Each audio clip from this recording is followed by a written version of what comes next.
السلام علیکم ورحمۃ اللہ وبرکاتہ۔ بسم اللہ الرحمن الرحیم، الحمد للہ رب العالمین، والصلاة والسلام علی رسولہ الامین وعلی آلہ الطیبین الطاہرین واصحابہ الکرام المہتدین، اما بعد۔ آج فقہ کے درس میں طہارت کے مسائل میں سے وضو کے بارے میں کچھ ضروری باتیں جانیں گے، ٹھیک ہے؟ وضو کیا ہے؟ طہارت کا ایک حصہ ہے، طہارت میں سے ہے۔ تو وضو کی فضیلت کیا ہے اور وضو کے صحیح ہونے کی شرطیں کیا ہیں، آج کے درس میں اس کا بیان ہم پڑھیں گے۔ وضو کا حکم کیا ہے اور وضو کب واجب ہوتا ہے، ٹھیک ہے؟ ان چیزوں کا بیان انشاءاللہ آج کے درس میں ہم پڑھیں گے۔ پھر بعد میں وضو کے فرائض اور وضو کی سنتیں اور وضو کن چیزوں سے ٹوٹ جاتا ہے اس کا بیان ہوگا دوسرے دن۔ پہلا مسئلہ، وضو کا مطلب کیا ہوتا ہے؟ وضو کسے کہتے ہیں؟ وضو واو کو پیش کے ساتھ، ٹھیک ہے؟ بعض لوگ وضو کہتے ہیں، وضو نہیں ہوتا، کیا ہوتا ہے؟ وضو واو کو پیش ہے۔ وضو کرنا جو ہوتا ہے نا، جس میں چہرہ دھوتے ہیں، ہاتھ دھوتے ہیں، پاؤں دھوتے ہیں، سر کا مسح کرتے ہیں، اس کو کہتے ہیں وضو۔ اور جب کہیں گے وضو تو اس کا مطلب ہو جاتا ہے کہ جس سے وضو کرتے ہیں، الوضو، ہاں تو وضو ہوتا ہے۔ وضو کہیں گے تو پانی یا پانی کا برتن وغیرہ ہو جائے گا، نہیں، یہ اس کا تلفظ ہوا، پروناؤنسیشن جس کو کہتے ہیں۔ لفظی معنی اس کا کیا ہے؟ لفظی معنی ہے حسن و جمال، نظافت، خوبصورتی، پاکی، صفائی، یہ وضو کا لفظی معنی ہوا۔ شرعی معنی کیا ہے؟ وضو کا شرعی معنی، اصطلاحی معنی، وضو کس کو کہتے ہیں؟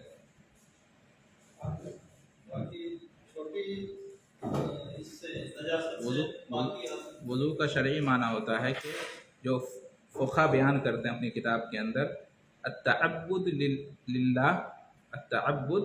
للہ بغسل اعضاء مخصوصہ علی صفت مخصوصہ۔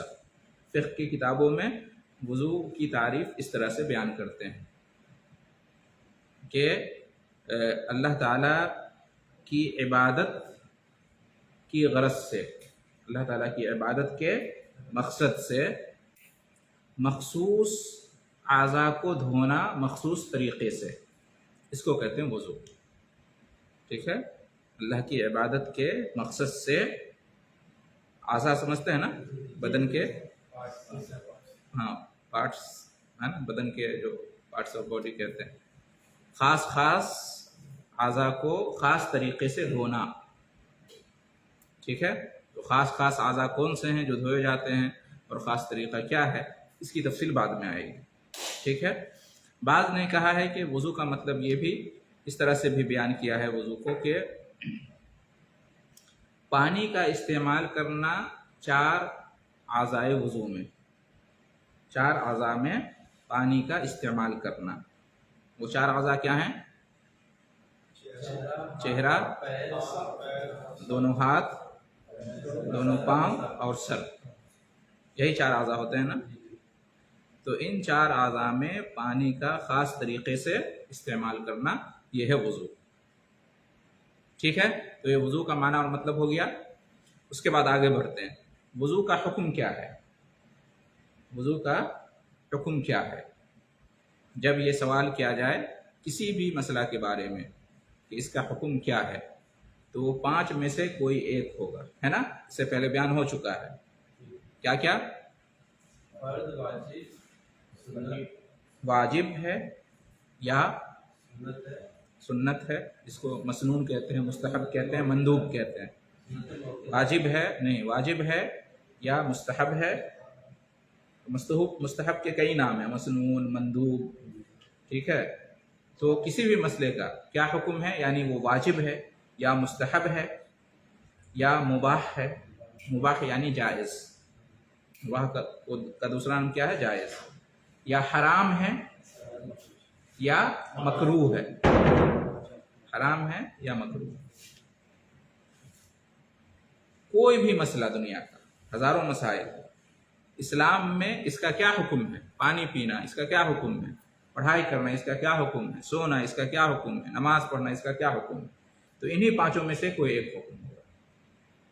ٹھیک ہے، یا تو واجب ہے، مطلب کیا ہے وہ، واجب ہے یا مستحب ہے یا مباح ہے یا حرام ہے، محرم ہے یا مکروہ ہے. واجب جیسے نماز پڑھنا واجب ہے، ٹھیک ہے، فرض ہے، واجب ایک ہی ہے. مستحب کیا ہے، جیسے قرآن کی تلاوت کرنا کیا ہے، مستحب ہے، ٹھیک ہے. اور مباح جائز، جیسے کہ بسکٹ کھانا جائز ہے. مباح کا مطلب کیا ہوتا ہے، جائز، یعنی کریں یا نہ کریں برابر، آپ کی مرضی. ایسا نہیں کہ کرنے پر اجر ملے گا، نہ کرنے پر گناہ ہوگا. یہ کیا ہے، مباح. اس سے پہلے کیا تھا، مستحب، کریں گے تو اجر ملے گا، نہیں کریں گے تو گناہ بھی نہیں ہوگا. اور اس سے پہلے کیا تھا، واجب، کرنا ضروری ہے، نہیں کریں گے تو گناہ ہوگا. ٹھیک ہے، تو واجب ہے یا مستحب ہے یا مباح ہے یا محرم ہے، یعنی حرام ہے. شراب پینا حرام ہے. حرام کس کو کہتے ہیں، جس کا کرنا گناہ کا باعث بنتا ہے اور جس سے بچنا ثواب ہے اگر نیت صحیح ہے تو محرم ہے. آخر میں مکروہ، ناپسندیدہ، محرم سے کم درجہ ہے اس کا، ہے نا. جیسے واجب سے کم درجہ کس کا ہے، مستحب کا، اسی طرح سے محرم سے کم درجہ کس کا ہے، مکروہ کا. تو یہ جو وضو ہے ان پانچوں میں سے کس میں آئے گا، وضو واجب ہے یا سنت ہے یا مباح ہے، جی جی ہاں. تو وضو کا حکم اصل میں یہ ہے کہ یہ واجب ہے. کب، جب آدمی نماز پڑھنے کا ارادہ کرے اور وہ بے وضو ہو، تب وضو کرنا کیا ہے، واجب ہے. جب آدمی حدث کی حالت میں ہو یعنی بے وضو ہو، ٹھیک ہے، اور اسے نماز پڑھنا ہے، تو اس حالت میں وضو کرنا اس پر کیا ہے، واجب ہے. ٹھیک ہے، دلیل اس کی کیا ہے، کیسے ہم کہیں گے کہ وضو کرنا واجب ہے. قرآن میں اللہ تعالیٰ نے فرمایا، یا ایھا الذین آمنوا اذا قمتم الی الصلاۃ فاغسلوا وجوہکم وایدیکم الی المرافق وامسحوا برؤوسکم وارجلکم الی الکعبین. سورہ مائدہ آیت نمبر 6، طویل آیت ہے. اس میں اللہ نے کیا فرمایا، اے ایمان والو، یا ایھا الذین آمنوا، اے ایمان والو، اذا قمتم الی الصلاۃ، جب تم نماز کا ارادہ کرو، ٹھیک ہے، تو کیا کرو، فاغسلوا وجوہکم، تو اپنے چہروں کو دھو لو، وایدیکم الی المرافق، اور اپنے ہاتھوں کو کہنیوں سمیت دھو لو، وامسحوا برؤوسکم، اور اپنے سروں کا مسح کرو. اس کے بعد ہے وارجلکم الی الکعبین، اور ٹخنوں سمیت اپنے پاؤں کو دھو لو. یہ آیت سورہ مائدہ کی آیت نمبر 6 ہے، یا ایھا الذین آمنوا اذا قمتم الی الصلاۃ فاغسلوا وجوہکم وایدیکم الی المرافق وامسحوا برؤوسکم وارجلکم الی الکعبین. چہرہ دھونا، ہاتھ دھونا، سر کا مسح کرنا اور پاؤں دھونا. اللہ تعالیٰ نے کیا دیا ہے، حکم دیا ہے. کس وقت، جب نماز کا ارادہ کرو تب. اور اللہ یا اس کے رسول کا جو حکم ہوتا ہے اس میں اصل قاعدہ یہ ہے کہ وہ اس پر عمل کرنا واجب ہے، سوائے اس کے کہ کوئی دلیل دوسری موجود ہو جس سے جو وجوب کا حکم ہے وہ چینج ہو کر، کنورٹ ہو کر استحباب کی طرف ہو جائے، مستحب ہو جائے. تو اصل کیا ہے کہ جو بھی حکم ہے اس پر عمل کرنا واجب ہے. تو اللہ نے یہ حکم دیا ہے کہ جب نماز کا ارادہ ہو تو کیا کرو، چہرہ کو، ہاتھ کو دھو اور سر کا مسح کرو اور پاؤں کو دھو. تو معلوم کیا ہوا، اسی کا نام وضو ہے، وضو اسی کو کہتے ہیں. تو اس سے کیا معلوم ہوا کہ وضو کا حکم کیا ہے، وضو کرنا واجب ہے. وضو کا حکم کیا ہے، وجوب، یہ واجب ہے. کب، جب انسان نماز کا ارادہ کرے اور وہ بے وضو ہو، حدث کی حالت میں ہو تب. ٹھیک ہے. حدیث سے اس کی کیا دلیل ہے؟ مشہور حدیث ہے لا تقبل صلاۃ بغیر طہور، لا تقبل صلاۃ بغیر طہور. کیا ترجمہ ہے اس کا؟ لا تقبل، قبول نہیں ہوتی ہے، صلاۃ کوئی بھی نماز، قبول نہیں ہوتی ہے کوئی بھی نماز، بغیر طہور بغیر وضو کے، بغیر وضو کے کوئی بھی نماز قبول نہیں ہوتی ہے. تو اس سے وضو کی اہمیت معلوم ہوئی. اگر وضو ہے تو نماز ہوگی، وضو نہیں ہے تو نماز نہیں ہوگی. گویا کہ وضو کرنا نماز کی شرط ہے. جب شرط موجود نہیں ہوگی تو مشروط بھی ختم. جب شرط ہی نہیں پائی جائے گی تو جو مشروط ہے وہ بھی نہیں. تو وضو شرط ہے اور نماز مشروط ہے، تو جب وضو نہیں تو نماز بھی نہیں. اسی طرح سے دوسری حدیث ہے نبی کریم صلی اللہ علیہ وسلم کی کہ لا يقبل اللہ صلاۃ احدکم اذا توضأ، لا يقبل اللہ صلاۃ احدکم اذا احدث حتى يتوضأ. کیا مطلب اس کا؟ لا يقبل اللہ، اللہ قبول نہیں کرتا ہے، صلاۃ احدکم تم میں سے کسی کی نماز کو، اذا احدث جب وہ حدث کی حالت میں ہو جائے، جب وہ بے وضو ہو جائے، حتی یتوضا یہاں تک کہ وضو کر لے. تو اس حدیث سے بھی معلوم ہوا کہ وضو ضروری ہے، وضو شرط ہے، یہاں تک کہ اگر دوران نماز کسی کا وضو ٹوٹ جائے تو جب تک وہ دوبارہ وضو نہیں کرے گا اس کی نماز نہیں ہوگی. اس حالت میں نماز پڑھے گا تو اس کی نماز قبول نہیں ہوگی، حدث کی حالت میں اگر نماز پڑھے گا تو ان دونوں حدیثوں سے بھی معلوم ہوا کہ وضو کیا ہے؟ واجب ہے اور نماز کی شرطوں میں سے ایک شرط ہے. اس کے بغیر نماز کا تصور نہیں کیا جا سکتا. ٹھیک ہے، تو وضو کا حکم ہوا. اچھا، ابھی ہم نے جانا کہ وضو کرنا واجب ہے. تو آپ نے کہا کہ وضو کبھی سنت بھی ہوتا ہے. کب؟ جی جب آپ صلی اللہ علیہ وسلم نماز کے لیے وضو کریں تو سنت بھی ہوتا ہے.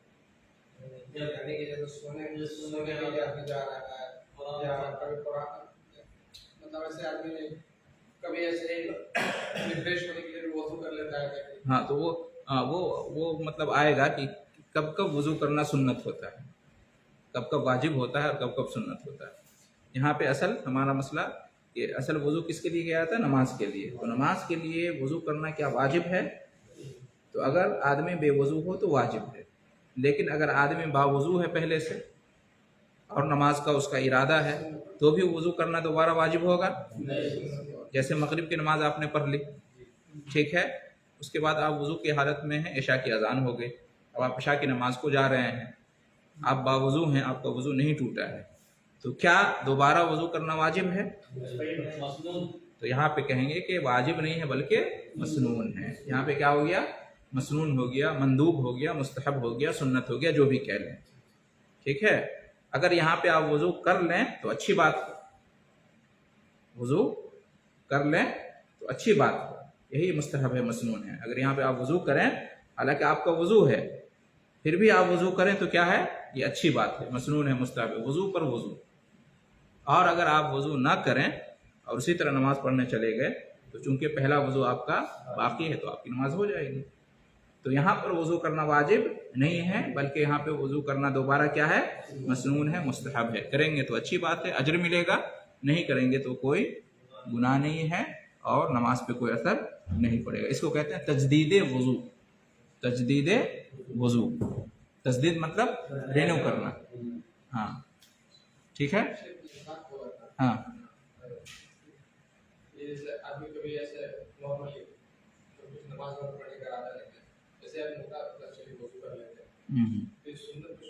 ہاں، وہ سنت میں ہوگا، جی وہ سنت میں ہوگا.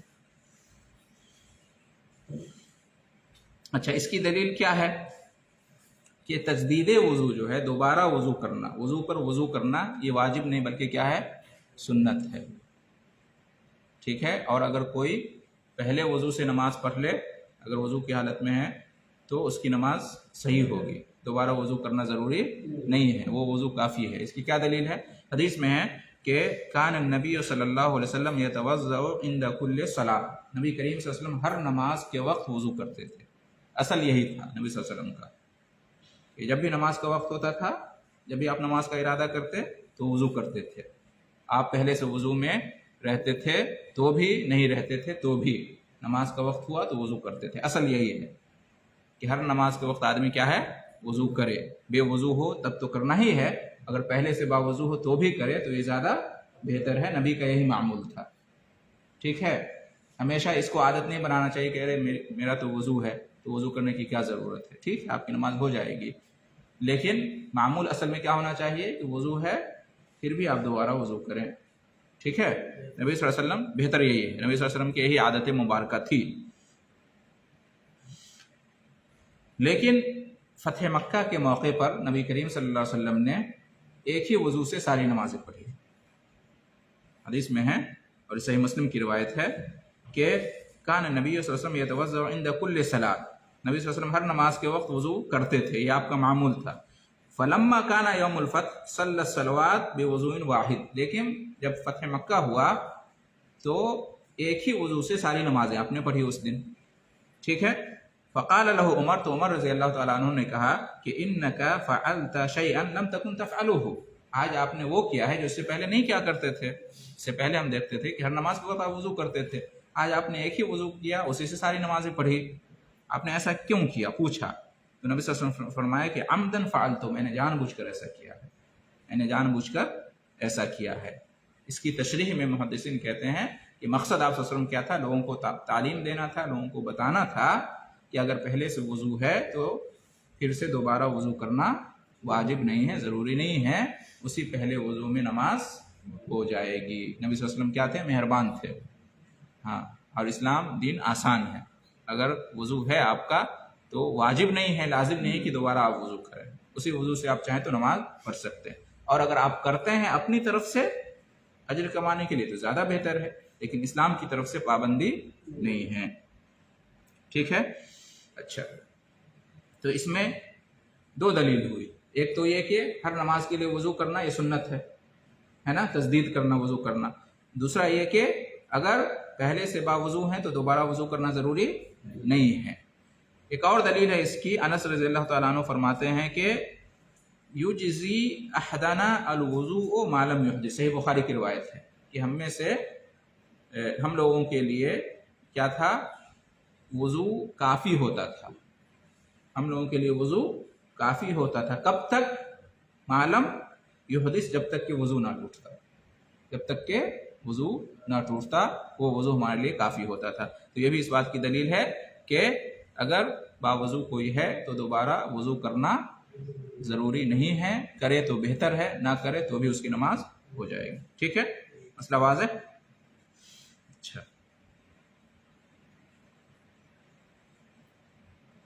اور وضو جو ہے نا یہ واجب ہے یا مسنون ہے، جو بھی حکم بیان کیا گیا تفصیل کے ساتھ، اس پر کیا ہے، تمام مسلمانوں کا اتفاق ہے، اجماع بھی کہہ سکتے ہیں. اس میں وضو کے اندر کوئی اس طرح کا اختلاف نہیں ہے.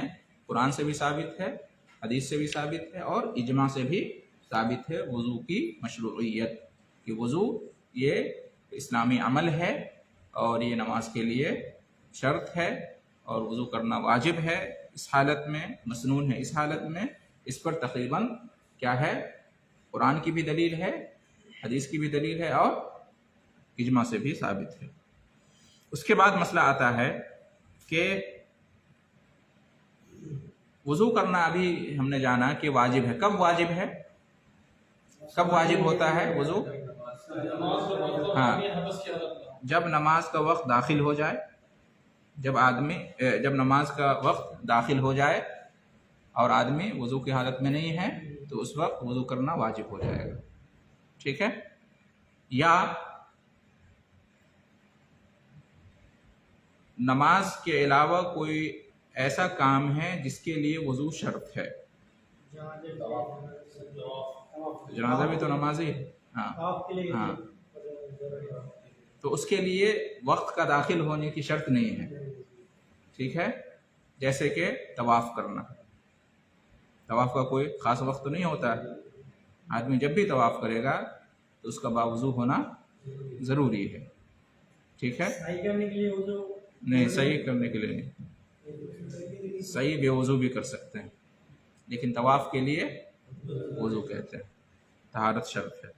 اسی طریقے سے قرآن مجید کو چھونا، اس کو بہت سارے اہل علم کہتے ہیں کہ قرآن مجید کو چھونے کے لیے باوضو ہونا ضروری ہے۔ تو یہ مسئلہ ہوا کہ کب واجب ہے۔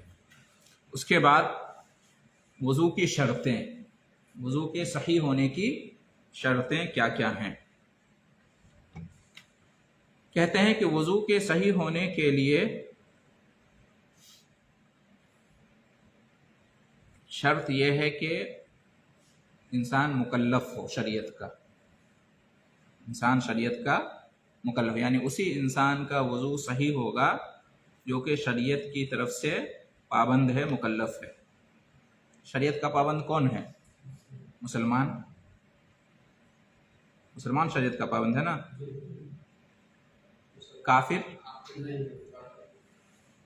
شریعت کو ماننے اور شریعت پر عمل کرنے کا اس کو بھی حکم ہے، لیکن جب تک وہ ایمان نہیں لائے گا عمل کا اس کو کوئی فائدہ نہیں ہوگا، وہ عمل کرے گا تو اس کا عمل صحیح نہیں ہوگا، قابل قبول نہیں ہوگا، ٹھیک ہے۔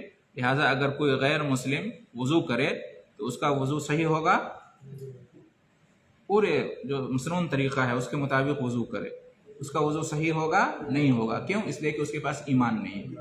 جب تک وہ ایمان نہیں لائے گا، توحید کا قائل جب تک نہیں ہوگا تب تک اس کا وضو صحیح نہیں ہوگا۔ تو وضو کے صحیح ہونے کی پہلی شرط کیا ہوئی؟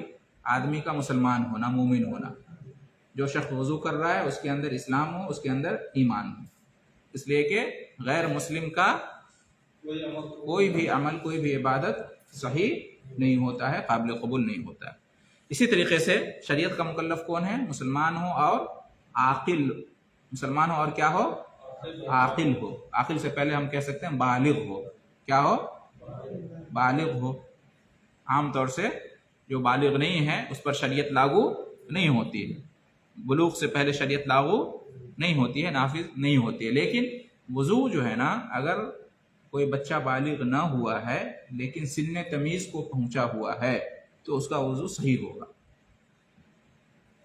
سن تمیز کس کو کہتے ہیں؟ ایک ہوتا ہے سن بلوغ، یعنی آدمی بالغ ہو گیا، جوان ہو گیا، بڑا ہو گیا ہے نا، اس کو احتلام آنا شروع ہو گیا، یا اس کی مونچھیں نکل گئی، داڑھی کے بال نکل گئے، بغل کے بال نکل گئے، زیر ناف بال نکل گئے، لڑکی ہے تو اس کو حیض آنا شروع ہو گیا ہے نا، یا جو علامت ہے لڑکی کے بالغ ہونے کی دوسری، وہ سب آ گئی، تو گویا کہ بلوغت کے سن کو بچہ یا بچی پہنچ گئے۔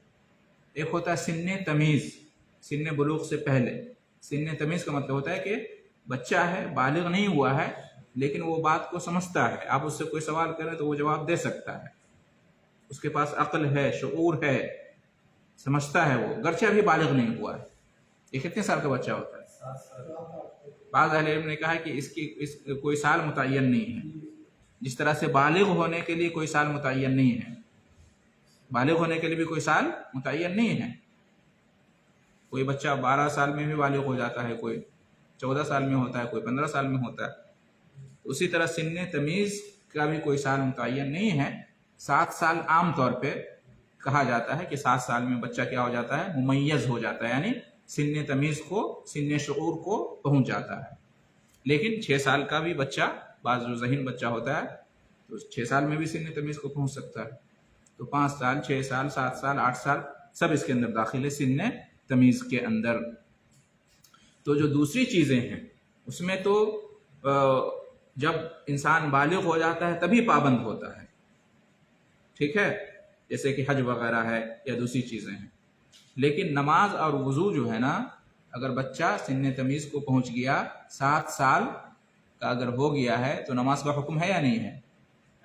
ہے نا؟ نبی صلی اللہ علیہ وسلم نے کیا فرمایا؟ مروا اولادکم بالصلاۃ وہم سبع سنین، اپنے بچوں کو نماز کا حکم دو جب وہ 7 سال کے ہو جائیں۔ وضربوہم علیہا وہم 10 سنین، اور 10 سال کے ہو جائیں اور نماز نہ پڑھیں تو آپ تعدیب کے طور پر ہلکا پھلکا مار بھی سکتے ہیں، ٹھیک ہے۔ تو ایک طرف تو ہم کہہ رہے ہیں کہ بالغ جو ہوتا ہے وہی پابند ہوتا ہے شریعت کا، دوسری طرف ہم کہہ رہے ہیں 7 سال کا ہے تو بھی اسے نماز کا حکم دیا جائے گا۔ تو اس لیے کہتے ہیں کہ وضو کے لیے، نماز کے لیے سن تمیز کا ہونا کافی ہے۔ بچہ سن تمیز کو پہنچ گیا تو اس کا وضو صحیح ہوگا، اس کی نماز بھی صحیح ہوگی۔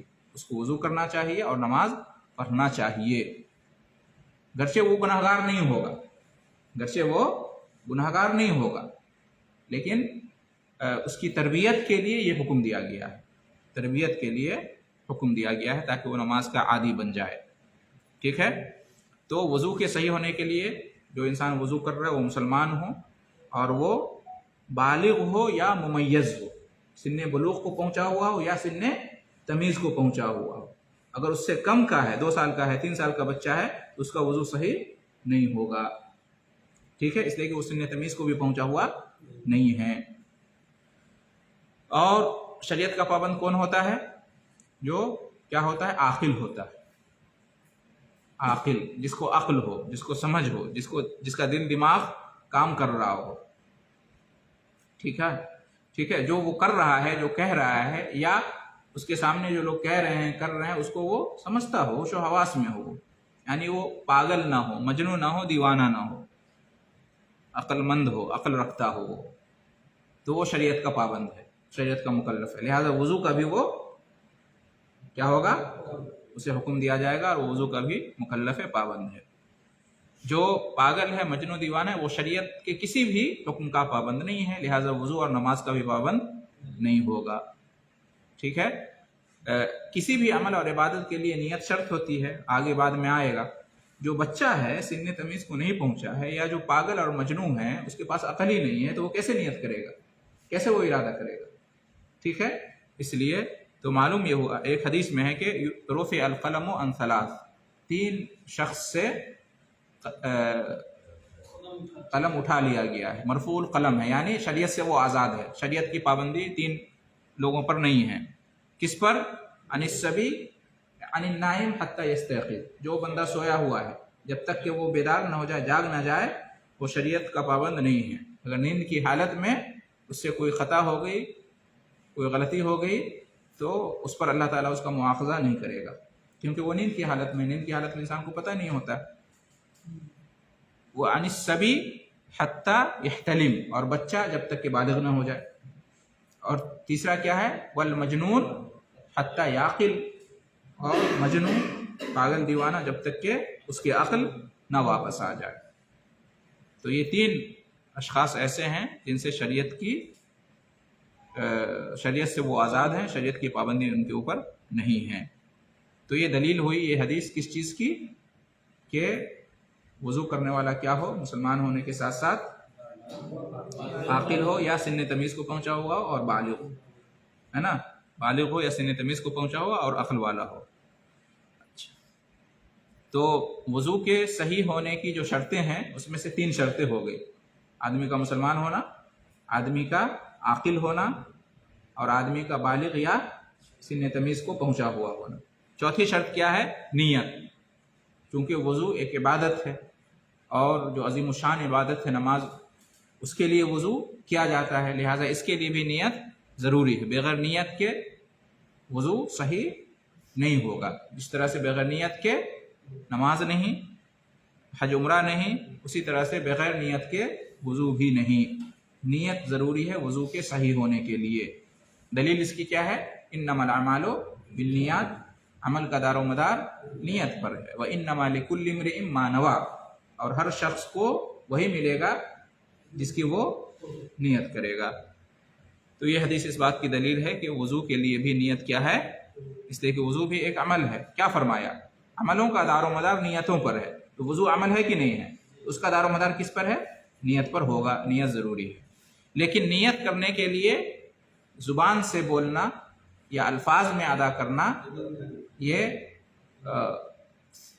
مشروع نہیں ہے، ثابت نہیں ہے، لہٰذا یہ بدعت ہوگا۔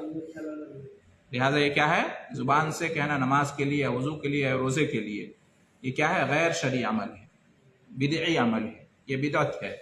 زبان سے بولنا، نیت کو الفاظ میں ادا کرنا، یہ نبی صلی اللہ علیہ وسلم سے ثابت نہیں ہے، نہ نبی نے خود ایسا کیا، نہ ایسا کرنے کا حکم دیا، اور نہ صحابہ کرام سے قولی یا عملی طور پر ثابت ہے، اور اس کی ضرورت بھی نہیں ہے، اس لیے کہ نیت دل کے ارادے کا نام ہے۔ نیت کی جگہ کیا ہے؟ دل ہے، نیت کی جگہ زبان نہیں ہے، نیت کی جگہ ہاتھ پاؤں نہیں ہے، نیت کہاں سے ہوتی ہے؟ دل سے. دل کا جو ارادہ ہوتا ہے اسی کو کہتے ہیں نیت. لہذا زبان سے کہنے کی ضرورت بھی نہیں ہے. اور پھر زبان سے آپ کس کو کہہ رہے ہیں؟ اللہ تعالیٰ تو آپ کی نیت کو جانتا ہے، اس لیے زبان سے کہنے کی ضرورت نہیں ہے اور یہ ثابت بھی نہیں ہے.